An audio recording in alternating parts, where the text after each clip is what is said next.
सदफ़ एक हसीन लड़की थी।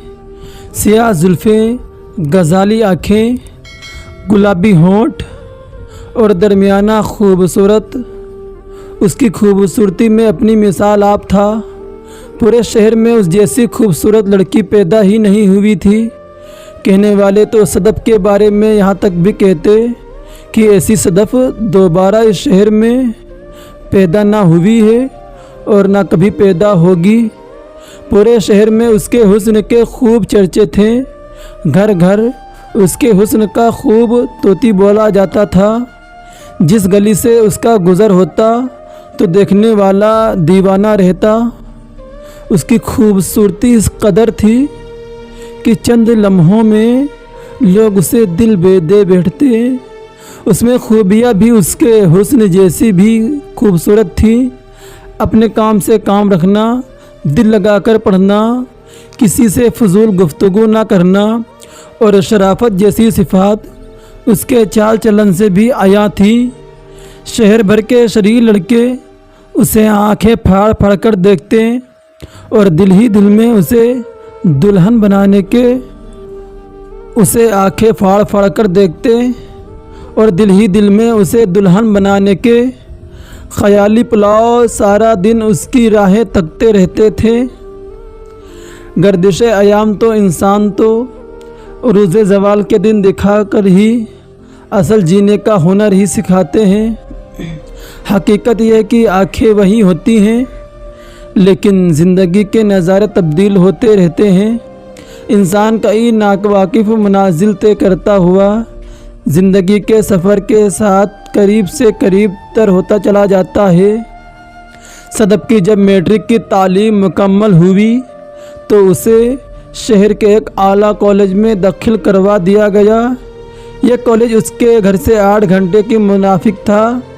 रोज़ाना रिक्शे वाला सदफ़ को सुबह कॉलेज पहुंचाता और जब छुट्टी होती तो वही रिक्शा उसे घर वापस भी पहुंचा देता। रोज़ाना कॉलेज जाते हुए सदफ़ खुशबूदार परफ्यूम लगाए, लंबे बाल, खूबसूरत गुलाबी होंठ और गज़ाली आँखों से कई दिलों में घर बनाती हुई आँखों से ओझल हो जाती। सदफ़ के घर वाली गली से आगे 2 गलियां छोड़कर तीसरी गली में आमिर नामी लड़के का घर भी था, जो कि सदफ़ का पड़ोसी भी था। वो सदफ़ का हम उम्र भी था।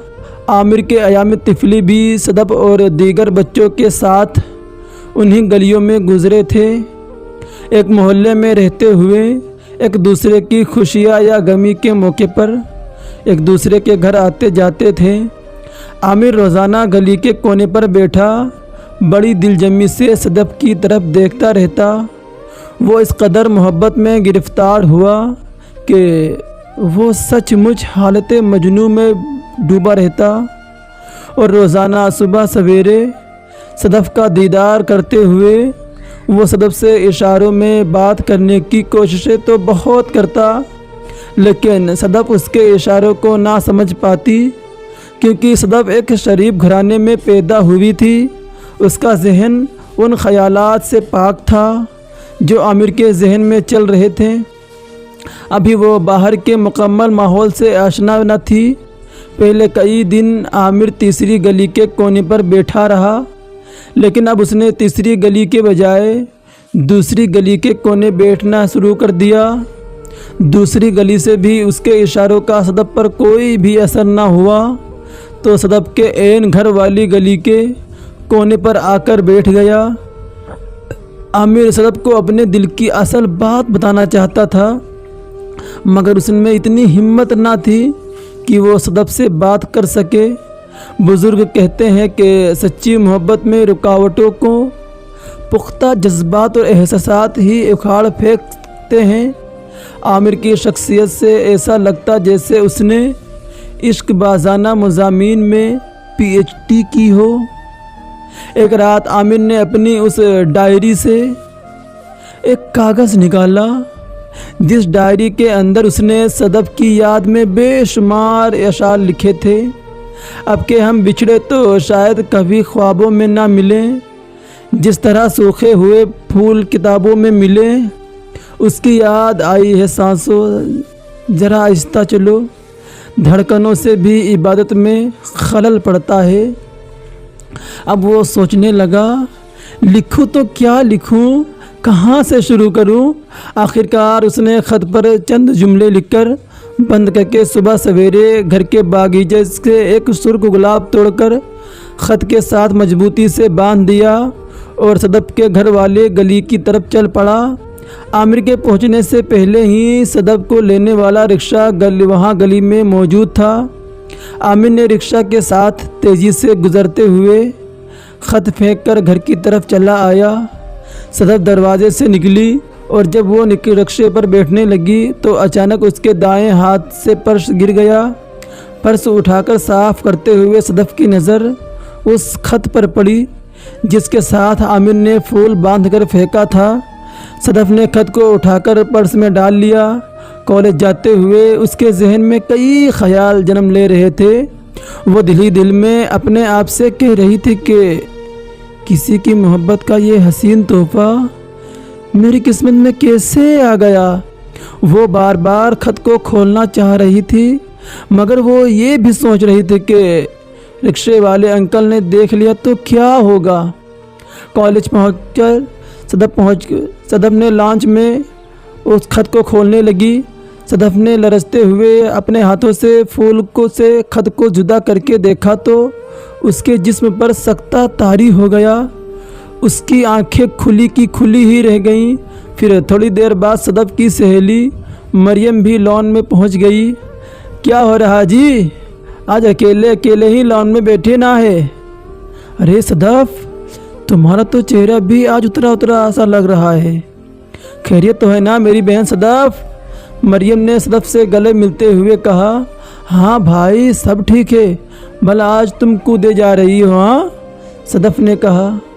मरियम ने दोबारा सदफ को मुखातिब करते हुए कहा, दाल में ज़रूर कुछ काला है, बताओ ना। क्या बताऊं? तुमको बताया तो तुम्हें तो मजाक उड़ाने का बहाना मिल जाएगा। अच्छा वादा करो तुम मजाक नहीं उड़ाओगी। अच्छा मैं बताती हूँ, सदफ ने पर्स से ख़त निकालते हुए कहा। मरियम कहने लगी, अरे पगली, पहले मैंने कभी तुम्हारे साथ ज़्यादती की है? ऐसी कौन सी बात है कि आज हलफ बर्दारियाँ हो रही हैं? सदफ ने ख़त निकालकर मरियम को दिखाते हुए सारी दास्तां सुना दी। मरियम के पांव तले से भी ज़मीन निकल गई। उसने हैरानगी से तंज़िया अंदाज में कहा, अच्छा अब तुम्हें भी आखिर किसी शहज़ादे ने पसंद कर ही लिया ना। यकीनन आपका कोई पड़ोसी ही होगा। सदफ तो आमिर को अच्छी तरह जानती थी और वाकई आमिर उनका पड़ोसी था। सारा दिन वो दौरान क्लासेस भी यही सोचती रही। कॉलेज से घर आते हुए भी वो इन ख्यालात से ना निकल पाई। सदफ जैसे ही गली में उतरी तो उसे आमिर गली में घूमता दिखाई दिया तो उसका शक यकीन में बदल गया। आमिर की तरफ गुस्से से देखकर सदफ घर चली गई। आमिर समझ गया कि मेरे दिल का पैगाम सदफ तक ज़रूर पहुंच गया। वो पागलों की तरह रक्स करने लगा। उसकी खुशी की इंतहा ना रही।